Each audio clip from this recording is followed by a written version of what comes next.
बड़े बम गिरने शुरू हो गए। दुकान जो है वो डैमेज हो चुके हैं। 2 बटालियन है सर। जम्मू कश्मीर की विकास की यात्रा अटक गई। नमस्कार, मैं हूं पंकज रौतेला। इश्यू टुनाइट देख रहे हैं। आजादी से लेकर आज तक जम्मू कश्मीर की सियासत कुछ खास मुद्दे पर केंद्रित रही है। बावजूद इसके उन मुद्दों का ना तो हल निकला है और ना ही वो किसी मुकाम के आसपास तक पहुंचते दिखाई दिए हैं। कांग्रेस हो, नेशनल कॉन्फ्रेंस हो और पीडीपी लगभग उन्हीं मुद्दों के सहारे आज तक यहां राज करती आई है। अब यहां मुद्दा क्या है? एक तरफ दोनों प्रमुख क्षेत्रीय दल वादी से फौज हटाने या कम करने का बार बार केंद्र सरकार पर दबाव डालते रहते हैं। दूसरी तरफ पाकिस्तान बार बार अपने आतंकी जो है घाटी में भेजता रहता है। इन दलों के व्यवहार से उसके पाकिस्तान प्रस्त होने का शक भी होता है। इन दलों ने इतने दिनों तक जो शासन किया, बावजूद यहां की हालत सुधरी नहीं। बहुत दिनों के बाद इन तीनों दलों के अलावा बीजेपी भी टक्कर में दिखाई पड़ रही है। पहली बार यहां की वादियों में मोदी और बीजेपी के प्रति भरोसा बढ़ा है। बीजेपी ने चुनाव के लिए जो रणनीति बनाई और अपनाई है, उसकी गर्मी कश्मीर की बर्फीली फिजा में खासी आंच पैदा कर रही है। लेकिन एक तरफ मोदी जी की चुनावी रैलियां तो दूसरी तरफ गोलियों की दंदनाहट जो है वो सुनाई पड़ रही है। रिपोर्ट देखिए, उसके बाद चर्चा करेंगे। बड़े बम गिरने शुरू हो गए। दुकान जो है वो डैमेज हो चुके हैं। 2 बटालियन है सर। जम्मू कश्मीर की विकास की यात्रा अटक गई। देश का ताज जम्मू कश्मीर, धरती का स्वर्ग जम्मू कश्मीर, जहां अक्सर गोलियों की दंदनाहट सुनाई पड़ती है।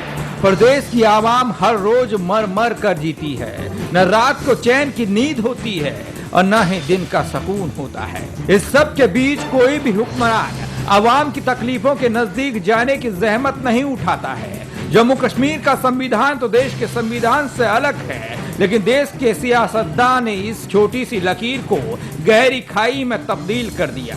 देश में कई सरकारें आई और गई, हर किसी ने यहाँ की जनता की भावनाओं से सिर्फ और सिर्फ खिलवाड़ किया और कुछ नहीं। जहाँ नेता वोट के बहाने ही सही 5 साल में पहुंच जाते हैं, लेकिन ये राज्य तो इस मामले में भी बदकिस्मत है, क्योंकि यहाँ चुनाव 6 साल में होते हैं। इस बार भी यहाँ चुनाव हो रहा है। एक तरफ गोलियों की गूंज तो दूसरी ओर देश के तमाम हुक्मरानों की आवाज सुनाई पड़ रही है। आज देश का प्रधान यहाँ कहता है, तेरे दर पे आया हूँ, वोट के खातिर ही सही आया तो हूँ, मेरा साथ देना। जी हाँ, प्रधानमंत्री नरेंद्र मोदी ने जम्मू कश्मीर के उधमपुर में रैली की। पीएम ने एक बार फिर राज्य सरकार पर हमला बोलते हुए कहा कि राज्य में सिर्फ लूट और भ्रष्टाचार का बोलबाला है। मोदी ने कहा कि मैं विकास के मुद्दे को लेकर आपके बीच आया हूं, मैं हर महीने आपके पास आता हूं और आगे भी आता रहूंगा। मोदी ने कहा कि केंद्र से जितना पैसा कश्मीर के लोगों के लिए आता है, उससे सिर्फ कुछ परिवारों के लोग अमीर हो गए हैं। ये लूट का पैसा आपको वापस मिलना चाहिए। मोदी ने लोगों से वादा किया कि 30 साल में जो जम्मू कश्मीर के लिए नहीं हुआ, वो मैं 5 साल में करके दिखाऊंगा। राजीव गांधी कहा करते थे कि दिल्ली से 1 रुपया निकलता है तो गांव जाते जाते 15 पैसा हो जाता है। ये मैंने नहीं कहा था, ये कांग्रेस पार्टी के प्रधानमंत्री ने कहा था। और सरकार हमारी नहीं थी, पंचायत से लेकर के पार्लियामेंट तक, गली से लेकर के दिल्ली तक, चारों तरफ कांग्रेस का ही राज चलता था। तब उन्होंने कहा था कि रुपया निकलता है 15 पैसा पहुंचता है। ये 85 पैसे कौन मारता था? ये 85 पैसे किसकी जेब में जाते थे? वो कौन लुटेरे थे? वो कौन लूटने वाले लोग हैं?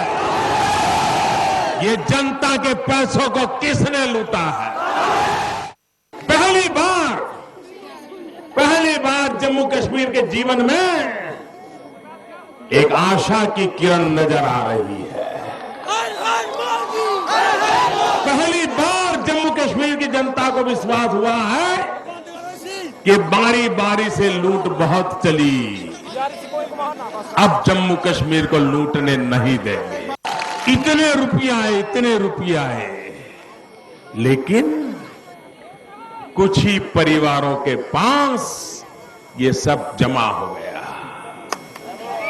मुझे बताइए, ये जनता की लूटी हुई पाई वापस लानी है कि नहीं लानी है? एक रुपया वापस लाना है कि नहीं लाना है? ये लूट का माल वापस जनता को मिलना चाहिए कि नहीं मिलना चाहिए? हमें मौका दे दो। जम्मू कश्मीर के मेरे भाइयों बहनों, हमें मौका दे दो।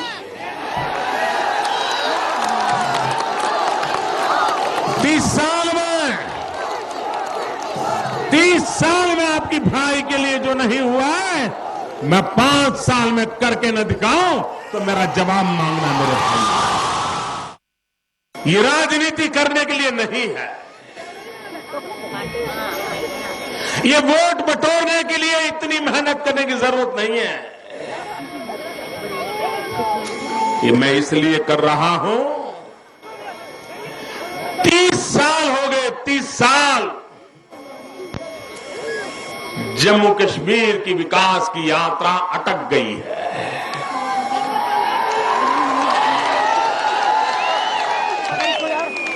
भ्रष्टाचार, लूट और इमोशनल ब्लैकमेलिंग, ये यहां के राजनेताओं की आदत हो गई। देश में शायद ही कोई प्रधानमंत्री होगा जो हर महीने जम्मू कश्मीर आया। हर महीने में आपके बीच आया। जुलाई में आया, फिर अगस्त में आया, फिर सितंबर में आया, अक्टूबर में आया और आज नवंबर में भी आ गया और दिसंबर में भी आऊंगा।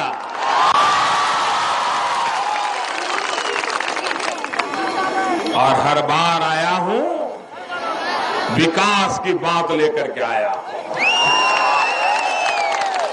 विकास की योजना लेकर के आया, विकास की राह को गति देने के लिए आया, या कभी आया हूं तो आपके दुख भरे दिनों में आपके आंसू पोंछने के लिए आया। पीएम ने कश्मीर में पहले चरण में रिकॉर्ड तोड़ मतदान पर कहा कि लोगों ने आतंकवादियों के बुलेट का जवाब बैलेट से दिया है। आतंकी लोगों के उत्साह को देखकर घबरा गए हैं। गौरतलब है कि जम्मू कश्मीर में पहले चरण के लिए वोटिंग के दौरान 70% से ज्यादा मतदान हुआ था। बहरहाल कहते हैं वोट की चोट बड़े बड़े राजनीति के सुरमाओं को धराशायी कर देती है, लेकिन जम्मू कश्मीर की जनता को तो गैरों ने कम अपनों ने ही लूटा है। मोदी साहब कह रहे हैं, आज मोदी जी कहते हैं तेरे दर पे आया हूं और बार बार आता रहूंगा। लेकिन सवाल तो ये है कि ये नेता बरसाती मेढक की तरह सिर्फ चुनाव में ही क्यों बाहर निकलते हैं। आज देश का प्रधानमंत्री कहता है आया हूं, आता रहूंगा, लेकिन क्या ये देश का पहला प्रधानमंत्री है? तो क्या गारंटी है जम्मू कश्मीर की आवाम को अमन चैन नसीब होगा?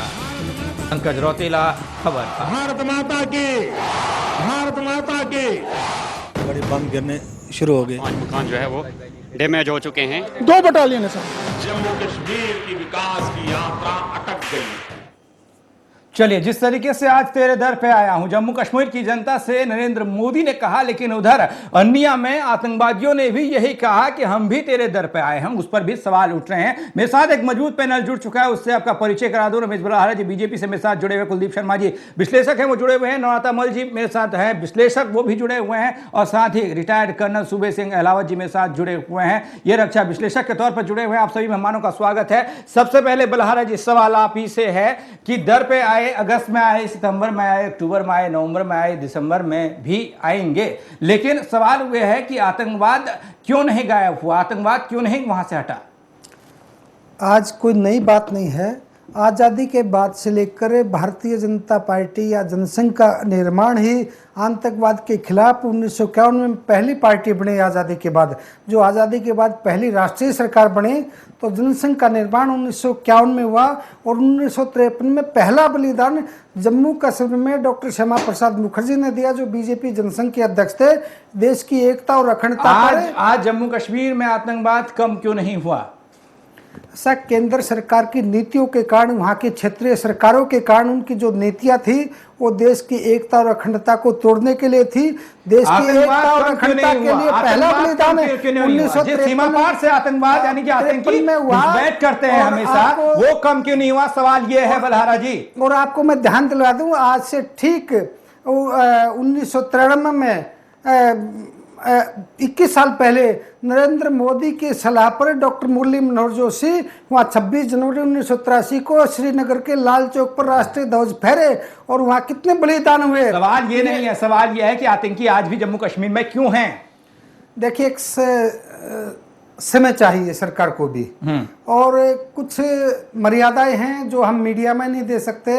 आज देश की सीमाएं जितनी सुरक्षित हैं उतनी पहले नहीं थी। आज जो सेना को जो अधिकार है वो पहले नहीं था। पहले की सरकारों को सेना को जब तक सामने से उग्रवादी आतंकवादी गोली ना मार दे तब तक अधिकार नहीं था। आज सेना को पूरा अधिकार है। आज देश की चारों तरफ से सीमाएं सुरक्षित है क्योंकि माननीय सुरक्षित हैं। उसके बावजूद भी 6 महीने बीजेपी सरकार को हो गए हैं और 6 महीने के अंदर 13 जवान शहीद हुए हैं, 38 आतंकवादी मारे गए हैं और 9 लोग जो मासूम लोग हैं उनकी जानें भी गई हैं। इसमें समय लगता है जो पिछले और कितना समय लगेगा बलहारा जी, इसका जवाब दीजिए। कितनी जानें और चाहिए आपको? पिछले 60 साल से जो दुष्चक्कर चल रहा था केंद्र सरकारों के और राज्य सरकारों के, किस तरीके से सेना पर हमले होते थे, सरकार के नेतृत्व में हमले होते थे। क्या आज बंद हो गए हैं? क्या आज बंद हो गए हैं? सवाल इसी पर है, क्या आज बंद हो गए हैं हमले होना? आज हालात ऐसे हैं, अगर टीडीपी, कांग्रेस और नेशनल उम्मीदवार फार्म भरने जाते तो उन पर हमले होते हैं, जबकि भारतीय जनता पार्टी का कोई उम्मीदवार जाता है तो उस पर फूलों की वर्षा होती है। किस प्रकार का वातावरण वहां बदल गया? हाँ, ये किसने बदला? कौन इसके लिए जिम्मेदार है? क्या केंद्र में आपकी सरकार है ये जिम्मेदार नहीं है? देखिए, भारतीय जनता पार्टी केंद्र सरकार की जो नीतियां हैं उस जनता ने उनको समझा है और आज पूरी की पूरी अगर इस तरह की चीजें होती रहती हैं, ये मालूम पड़ता है बलहारा जी, केंद्र सरकार के पास नीतियों का अभाव है। ऐसी बात नहीं, नीतियों का अभाव होता तो आज जनता हमारे साथ नहीं आती। क्या आज जम्मू कश्मीर की जनता भारतीय जनता पार्टी के उम्मीदवारों के साथ खड़े, जबकि अन्य राजनीतिक दलों के उम्मीदवार फार्म भरने जाते तो उन पर पत्थर बरसते हैं। जो सेना पर काम होता था। आज तो यही है बलहारा जी, मोदी साहब रैली कर रहे, जनता उनसे जुड़ रही है और दूसरी तरफ आतंकी उसी जनता को निशाना बना रहे हैं। जो आज 12 मौतें जो हुई हैं उसमें मासूम लोग भी हैं, उसमें 3 जवान भी शहीद हुए हैं। आपकी जानकारी के लिए बता दूं, वहां 5 मासूम लोग भी मारे गए हैं, वही जनता है वो। वहां आजादी के बाद अनेक, क्या आपको लगता है ऐसे माहौल में, क्या आपको लगता है ऐसे माहौल में आप जम्मू कश्मीर में अपनी जो जमीन तलाश रहे हैं उसमें कामयाब हो पाएंगे? भारतीय जनता पार्टी ने अनेकों बार सिद्ध किया। सरकार की रहनुमाई में, कांग्रेस सरकार की रहनुमाई में आतंकवादी प्रशिक्षण लेते थे, वहां हमले करते थे। बलहारा जी, सवाल ये नहीं है उसकी सरकार में क्या होता है, सवाल ये है कि आपकी सरकार में क्यों हो रहा है। देखिए, अभी हमारी केंद्र सरकार बनी है, हमने वहाँ काफी काम किए हैं। ठीक है, तो आपके मोदी साहब किस मुंह से उन मंचों पे पहुंच रहे हैं और वोट की अपील कर रहे हैं? उनका दायित्व बनता है। क्या उनका दायित्व आतंकवाद को खत्म करने में नहीं बनता? भारत का अभिन्न अंग है और आज कश्मीर भारत का अभिन्न अंग है। अभिन्न अंग है, लेकिन आप बच नहीं सकते बलहारा जी सवालों से। कहीं ना कहीं जिस तरीके से मंच पर जो चीजें आज देखने को मिली, तमाम चीजों पर बात हुई, भ्रष्टाचार हो, रोजगार हो, शिक्षा हो, तमाम चीजों पर बात हुई, लेकिन एक बार भी नरेंद्र मोदी साहब ने आतंकवाद का मुद्दा नहीं उठाया। वैसा क्यों? ऐसा पंकज जी, बलहारा जी जो कह रहे हैं कि अभी थोड़ा समय हुआ है, नीतियां बनाने में समय लगेगा। जब देश की जनता के ऊपर इस तरह के आघात होते हैं, पाकिस्तान की पोषित जो आतंकवाद है वो हमारे नागरिकों को मार रहा है, वहाँ पर हमारी सेनाएं कार्रवाई कर रही हैं, लेकिन जिस तेज़ी से वो कार्रवाई होनी चाहिए था, जिस तरह से पाकिस्तान को नकेल डाली जानी चाहिए थी, वो अभी तक नहीं हो पा रहा है। और आज की जितनी भी रैलियाँ हुई, 2-3 रैलियाँ या उससे पहले घाटी में जो रैली रही, उन रैलियों में या बिल्कुल देखिए कहीं ना कहीं जो कार्ड कभी कांग्रेस खेला करती थी, मुस्लिम हिंदू का आज वहां भी चल रहा है। क्योंकि उसका अगर घाटी सुरक्षा के लिहाज से देखें तो आप बीजेपी को कितने नंबर देते हैं? बीजेपी पास है या फेल है? नहीं 50-50 दे सकते हैं, 5 नंबर क्यों ही दे 50-50 पाएंगे। भी किस लिहाज से नरोत्तम जी? सिर्फ इस लिहाज से क्योंकि वहां पर जो अब कार्यवाही हो रही है, जिस तरह से पहले हो रही थी, इस तरह की कार्यवाही नहीं हो पा रही थी पिछली सरकारों की वजह से। ये इससे बड़ा इस दुर्भाग्य तरह से- क्या होगा नरोत्तम जी? एक बात बताइए, आपके प्रधानमंत्री रैली कर रहे हैं उसी राज्य में, और उसी राज्य में दूसरी तरफ गोलियां चल रही हैं, लोग मर रहे हैं, बिल्कुल है। और अब क्योंकि ये प्रधानमंत्री साहब एक बार भी आतंकवाद की जिक्र नहीं करते हैं, बात नहीं उठाते हैं, कुछ नहीं कहते हैं। शायद अच्छा ये होता है कि जो लोग वहां पर मारे गए हैं, जो मासूम लोग, उनके बीच प्रधानमंत्री जाते तो ज्यादा वोट मिलते। पंकज जी, ऐसा है कि जो जम्मू कश्मीर का जो हल्का है, वो पूरे का पूरा प्रदेश आज से नहीं, सन 47 से, जब भारत आजाद हुआ, जब कबायलियों ने आक्रमण किए और जब भारत के अंदर उन्होंने मजबूरी के अंदर महाराजा हरि सिंह जी को विलय करना पड़ा था कि भाई, और 370 धारा लगी। ये कुछ चीजें ऐसी हैं वहां पर कि जो इतने साल से चली आ रही हैं, 30-40 साल से चली आ रही है। लेकिन अब आज भी नहीं बदल सकते हैं, जो चीजें चली आ रही हैं हम नहीं बदल सकते हैं, लेकिन जो हमारे हाथ में है, जो चीजें हमारे हाथ में, 370 का मुद्दा नहीं छेड़ा जा रहा है, 370 पे बात नहीं हो रही है, लेकिन आतंकवाद जैसा मुद्दा तो हम लोग कर सकते हैं, इसको संभाल सकते हैं, इस पर नकेल कर सकते हैं, ऐसा क्यों नहीं? पंकज जी, जम्मू कश्मीर ही एक ऐसा प्रदेश है जहां पर सबसे ज्यादा राष्ट्रपति शासन लागू रहा है, और राष्ट्रपति शासन लागू उस समय कांग्रेस की सरकारें रही हैं, सिर्फ उसको कंट्रोल करने के लिए ही वहां पर था। इसीलिए आपने देखा होगा मोदी जी बार बार कह रहे 30 साल की सरकार, क्योंकि जो प्रजातांत्रिक रूप से सरकारें रही हैं वहां अभी तक वो सिर्फ 30 साल तक रही है। और जो इस समय रहा है और जो वहां का इस टाइम माहौल है जम्मू और कश्मीर के अंदर, आतंकवाद का माहौल चल रहा है, कभी कम कभी ज्यादा। इस समय पाकिस्तान पोषित आतंकवादी ज्यादा एंट्री करने की कोशिश करें, क्योंकि अभी जो बर्फबारी का सीजन स्टार्ट हो जाएगा, आज वो बंकरों में तमाम बहाने दिए जाते हैं नरोत्तम जी, दुर्भाग्य है इस देश का। कहीं ना कहीं कुलदीप शर्मा जी आ रहा हूं आपके पास। कुलदीप शर्मा जी, आचार संहिता लागू है, पुख्ता इंतजामातों की बात की जा रही है, हाई अलर्ट जारी किया गया है, सेना के जवान चौकन्ने हैं, चौकस हैं हर जगह पर, लेकिन उसके बावजूद भी वहां आतंकवादी पहुंचते हैं, बंकर पर कब्जा करते हैं और मासूम लोगों की जान जाती है, 3 जवान भी शहीद होते हैं। देखिए, ये एक दीर्घकालीन समस्या है पंकज जी, जिसके ऊपर हम लोग बात कर रहे हैं, और इसको अगर आप ये कहें कि 1 महीने 2 महीने 6 महीने में दूर कर दिया जाएगा, ये इम्पॉसिबल है। देखिए, जिस तरह का सरकारों का वहां पे एक शासन करने का तरीका रहा है, वो कहीं ना कहीं बहुत ढिलाई का रहा है। देखिए, आतंकवाद पनपने की वजह सिर्फ ये नहीं है कि वहां पे आतंकवादी सीमा पार करके आ जाते हैं, वहां पे स्थानीय स्तर का जो उन्हें संरक्षण मिल जाता है। आप देखिए, कल की घटना में पूरी सेना को 24 घंटे लगे उस ऑपरेशन को पूरा करने में, क्योंकि वो आतंकवादी जो थे वो एक पुराने बंकरों में चले गए, कई पुराने बंकरों में चले गए, उन्हें ढूंढना पड़ा और मारना पड़ा। ठीक है, तो ये जो उनको संरक्षण मिल रहा है, इसके पीछे की वजह हमें तलाशनी होगी कि क्या वजह रही। देखिए, वहां पे विकास एक इतना बड़ा जो मुद्दा बन चुका है कि जिसकी वजह से सब कुछ हो जाए। वहां पे जिस तरीके का प्रोपेगेंडा किया गया, खासकर जो भी हमारे पैनलिस्ट बात कर रहे थे हिंदू मुस्लिम को लेकर, वो उसमें इतना गैप आ चुका है कि उसको भरना आज छोटे से वक्त में बहुत मुश्किल है। आज आप देखेंगे, मोदी जी की रैली हुई, आप कह रहे हैं कि उन्होंने आतंकवाद को लेकर कोई बात नहीं की। देखिए, 4 चीजों पे उन्होंने कॉन्सेंट्रेट किया, विकास, भ्रष्टाचार, परिवारवाद और उनका जो एक भावनात्मक जुड़ाव है लोगों के साथ, उनके इन चारों लोगों के इन चारों चीजों को लेकर उन्होंने बात करी। आतंकवाद वो इसीलिए नहीं लेकर आए क्योंकि उन्हें कहीं ना कहीं लगता है कि जब तक हम इन बेसिक चीजों पे नुकसान होगा, उससे बीजेपी को नुकसान होगा, क्योंकि बीजेपी वो चीजें नहीं कर सकती, नकेल कसने में नाकामयाब हो रही है बीजेपी भी। देखिए, ऐसा मैं भाजपा की पैरवी नहीं करूंगा, लेकिन अभी के हालात में इन सारी चीजों को तुरंत रोकना मुश्किल है, आसान नहीं है। आप ये कहें कि इन्फिल्ट्रेशन क्या कुलदीप शर्मा जी, जब विपक्ष मची बीजेपी और उस समय जिस तरह के आरोप ये कांग्रेस पर लगाती थी, वाकई में सर कट रहे हैं, ये हो रहा है वो हो रहा है, तमाम बातें की जाती थी, दलील दिए जाते, तर्क दिए जाते थे, उस समय ये चीज मालूम नहीं थी बीजेपी को कि कितना कठिन होता है। देखिए, मालूम तो सब कुछ होता है और उस लिहाज से लोग काम भी कर रहे हैं। अब जितनी तेजी से कर रहे हैं, नौराता जी ने कहा, उसमें थोड़ा सा संशय है कि उसको अगर तेजी से किया जाए। कहां तक सही मानते हैं कुलदीप शर्मा जी? एक तरफ आपके देश के प्रधानमंत्री रैली कर रहे हो और उससे केवल 100 किलोमीटर दूर आतंकी गोलियां बरसा रहे हो, ऐसा कहां तक संभव है? इसी देश में हो सकता है ये केवल? देखिए, इसी देश में हो सकता है। मैंने फिर कहा कि स्थानीय संरक्षण अगर ना होता तो उनकी इतनी हिम्मत नहीं कि वो हमारे देश में आ जाए, और स्थानीय संरक्षण किस वजह से मिल रहा है हमें उसे भी देखना होगा। यह बहुत दुर्भाग्यपूर्ण बात है कि प्रधानमंत्री की रैली स्थल से सिर्फ 100 किलोमीटर दूर पे इतनी बड़ी एक मुठभेड़ जो होती है और उसके बावजूद हम कुछ नहीं कर पाते। तो ये इस देश का दुर्भाग्य इसलिए है कि कहीं ना कहीं कमी रही है, और अचानक से अब हम कहें कि इन चीजों का एक तुरंत निदान मिलेगा, मुझे उसमें संशय है, क्योंकि उसमें सबक जरूर लगे। आतंकी हमला कब तक, सवाल यह है। पंकज जी, पहली बात ये मैं मानता हूँ और मेरा भी अपना खुद का विचार है कि जो प्रगति होनी चाहिए थी, रिएक्शन होना चाहिए था, वो रिएक्शन नहीं है। हालांकि आपने पहले रिजीम के मुकाबले में थोड़ी सी मजबूती पकड़ी है, आपने एक अच्छा डिफेंस मिनिस्टर लगाया है, इमीडिएटली कल आपने गने खरीदे हैं, आपने आज भी फौज को पूरी इजाज़त दी है, फौज ने आज उस बंकर को तोड़ने के लिए टैंक और गने लगाई है, पहले कभी नहीं लगाते थे। ये इन्होंने कार्रवाई की है और करने लग रहे हैं। जहाँ तक इनका कामयाबी का सवाल है, जैसे कुलदीप जी ने बोला था कि यहाँ पे लोग जो हैं वो दूसरी किस्म के हैं, उनमें लोग आ जाते हैं।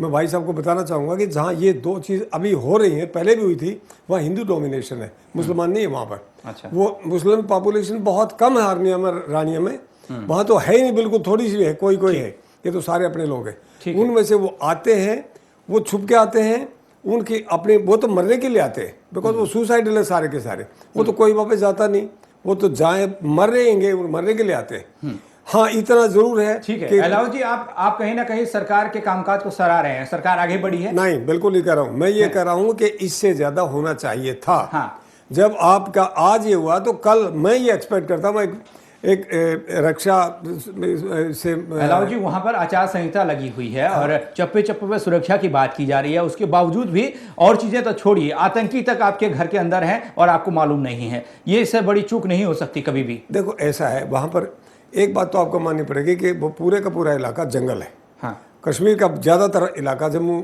कश्मीर का पूरा जंगल है और हर इंच के ऊपर, हम तो प्लेन एरिया के रहने वाले लोग हैं, यहाँ पर भी आदमी का इन्फिल्ट्रेट होना कोई मुश्किल बात नहीं है। वहाँ तो बिल्कुल ही मुश्किल, आसान है, कोई आदमी किधर से भी आ जाएगा।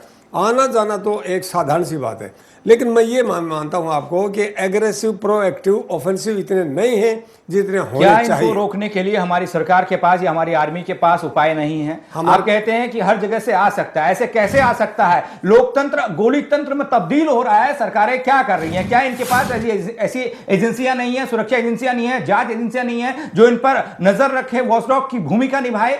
मैं कह रहा हूं, मैं तो बिल्कुल आपकी बात के साथ 100% सहमत हूं। हाँ। कि इन्होंने जो करना चाहिए था वो नहीं कर पा रहे हैं। हाँ। कहने के लिए लेकिन जो आपने बात कही कि वहां पर जंगल है, वहां पर ये तमाम नदियां हैं, बर्फ गिरती है, ये दलीलें दी जाती है, ये दलीलें कहीं ना कहीं। मैं ये कह रहा हूँ, मेरा कहने का मतलब ये था कि आना आसान है। हाँ। क्योंकि वो जंगल है, कभी बर्फ है, कहीं कुछ है, कहीं कुछ है, झाड़ियों में छुप के जंगल के अंदर चीड़ के पेड़ आ जाएगा। इंटेंसिटी ऑफ वार में भी वो ये चीजें होती रहती है। लेकिन हम लोग पहचान नहीं पाते। हम जांच में कह रहा हूँ। हाँ। ये इनसे पेट्रोलिंग से या डिफेंसिव ऑपरेशन से नहीं रुकने वाली बातें हैं। हाँ। ये तो ऑफेंसिव ऑपरेशन से रुकेंगी। हाँ। ऑफेंसिव ऑपरेशन इस गवर्नमेंट ने अभी तक कोई लॉन्च नहीं किया है। हाँ। और ना ही कोई प्लानिंग है। पहली गवर्नमेंट से इंप्रूवमेंट है, जैसे मैंने आपसे अर्ज किया। हाँ, कैसे इंप्रूवमेंट और भी करना चाहिए। कैसे इंप्रूवमेंट है, कैसे बता रहे हैं? उस समय भी जाने जाती थी, उस समय भी जवान शहीद होते थे, आज भी जवान शहीद हो रहे हैं। आज तो इतना बड़ा बात हो रही है कि देश का प्रधानमंत्री एक तरफ रैली कर रहा है, दूसरी तरफ आतंकी मार रहे हैं लोगों को। उसके पीछे कारण है, उसके पीछे आज जो पॉलिटिकल, जैसे बलारा साहब ने बताया था, वहां पॉलिटिकल एक्टिविटी इतनी भारी है और वहां लोगों की नीयत बदली हो रही है। पाकिस्तान अपनी तरफ से पूरी कोशिश कर रहा है। और तो आप क्या कोशिश कर रहे हैं? मेरा सवाल अलाउ जी ये है, सुरक्षा एजेंसियां क्या कर रही हैं? आप लोग क्या कर रहे हैं? ठीक है, पाकिस्तान हमेशा ये कहा जाता है कि वो दखल अंदाजी करता है, वो नहीं चाहता कि जम्मू कश्मीर में ढंग से चुनाव हो, लेकिन हम लोग क्या कर रहे हैं? सवाल तो ये है। नहीं, सुरक्षा की जो टोलियां हैं वो अपना काम ठीक कर रही हैं। कैसे ठीक कर रही है? कैसे ठीक कर रही है? एक आचार संहिता लागू है, प्रदेश में चप्पे चप्पे पर सुरक्षा व्यवस्था होनी चाहिए। केंद्र सरकार की जिम्मेदारी भी बनती है, राज्य सरकार की जिम्मेदारी भी बनती है। उसके बावजूद आतंकी अंदर होते हैं और घटनाओं को अंजाम देते हैं। आप कैसे बोल रहे हैं? ठीक है, मैं ये फिर आपको बताना चाहूंगा कि कल जैसे मैंने बात किया था, एक लड़ाई लड़ने के लिए 3 चीजें बहुत जरूरी है। एक है कि लोग उस देश के लोग साथ हों, दूसरी बात है आपकी आर्मी प्रिपेयर्ड हो फुली, और तीसरी बात विल ऑफ द गवर्नमेंट। ठीक है, आप क्या मानते हैं? ये तीनों चीजें हमारे पास नहीं है। विल नहीं है, ये तीनों चीजें हमारे पास नहीं है, नहीं जा रही है। हाँ। और मैं वही कह रहा हूं, मैं जाना चाहिए, हमें सपोर्ट बलारा जी, नहीं है। इसमें मेरा एक कहना है, जो जम्मू कश्मीर की ये जो स्थानीय सरकार है वो प्योरली पाकिस्तान समर्थित है। हाँ। और उसकी जो वहाँ स्थानीय पुलिस है उसमें आतंकवादी भर्ती हैं, और अनेकों सालों से वहाँ आतंकवादी, अलगाववादी, उग्रवादी ताकतें वहाँ छिपी हुई हैं। हाँ, और वहाँ ये की आप लोग जो- जानते हैं, यानी कि वहाँ की राजनीतिक जो पार्टियां भौगोलिक जानती हैं। नक्शा है, राजनीतिक वो, पार्टियां जानती हैं इन चीजों को, भौगोलिक प्रधानमंत्री नक्शा जानते है, वो हैं। 3 तरह का, जम्मू घाटी है, देश की लेह आर्मी घाटी जानती है, बलहारा जी।